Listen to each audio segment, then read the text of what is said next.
ایک سوال یہ بھی پیدا ہوتا ہے کہ جب آپ حرم شریف میں داخل ہوتے ہیں تو یہ طواف اللہ پاک کیوں کرواتے ہیں؟ عجیب سا سوال ہے نا بھائی. آپ اللہ کے مہمان بن کے گئے ہیں، آپ کی تو خاطرداری بٹھال کے کرانی چاہیے تھی، دستر لگنا چاہیے تھا. یہ اللہ پاک طواف کیوں کرا رہے ہیں اپنے گھر کا؟ آدم علیہ السلام کو جب اللہ رب العزت نے بنایا، فرشتوں کو جب یہ حکم دیا کہ آدم کو سجدہ کرو، اللہ رب العزت نے آدم علیہ السلام کا اور فرشتوں کا ذہنی اعتبار سے مقابلہ کروایا، اور اس ذہنی اعتبار کے مقابلے میں آدم علیہ السلام کی جیت ہوئی، اور فرشتوں نے 7ویں آسمان پہ بیت المعمور کے نام سے اللہ کا ایک گھر ہے اس کا طواف کیا. جب اس کا طواف کیا تو اللہ رب العزت کو یہ ادا بہت پسند آئی، اور اسی وقت جبرائیل علیہ السلام کو یہ حکم دیا گیا کہ آدم کو لے کے زمین پہ جاؤ اور بیت المعمور کے ٹھیک نیچے روئے زمین پر میرے ایک گھر کی تعمیر کرو، تاکہ میرے بندے اگر مجھ سے اپنے عشق کا اظہار کرنا چاہیں یا اپنی کسی غلطی کا کفارہ دینا چاہیں تو میرے گھر کا طواف کریں. اگر مجھ سے اپنے عشق کا اظہار کرنا چاہیں یا اپنی کسی غلطی کا کفارہ دینا چاہیں تو میرے اس گھر کا طواف کریں.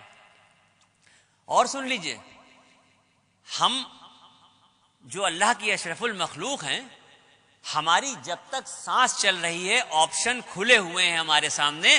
ہم زندگی میں جتنی بار چاہیں مکہ شریف جائیں، جتنی بار چاہیں حرم شریف جائیں، اور جتنا چاہیں اتنا طواف کریں.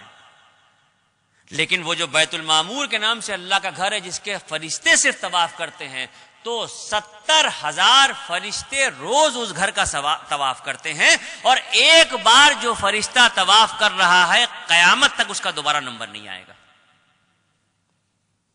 اتنے فرشتے ہیں، اس درجہ طواف ہو رہا ہے کہ ایک بار جو طواف ہو رہا ہے وہ دوبارہ نہیں آئے گا.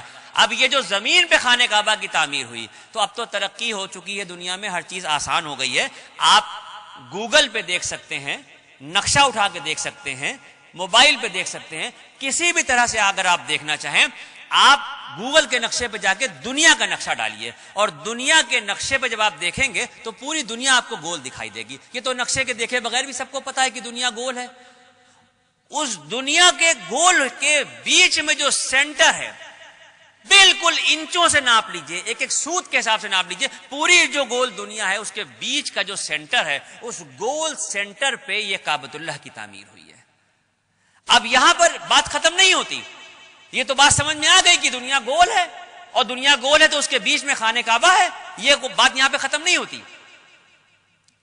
اگر سائنس یہ کہتی ہے، میں نہیں کہہ رہا ہوں، اگر سائنس یہ کہتی ہے کہ دنیا گول ہے اور گھوم رہی ہے، تو پھر میرا ایمان یہ کہتا ہے کہ مذہب و ملت کی پرواہ کیے بغیر اس دنیا کا ہر شخص کعبۃ اللہ کا طواف کر رہا ہے.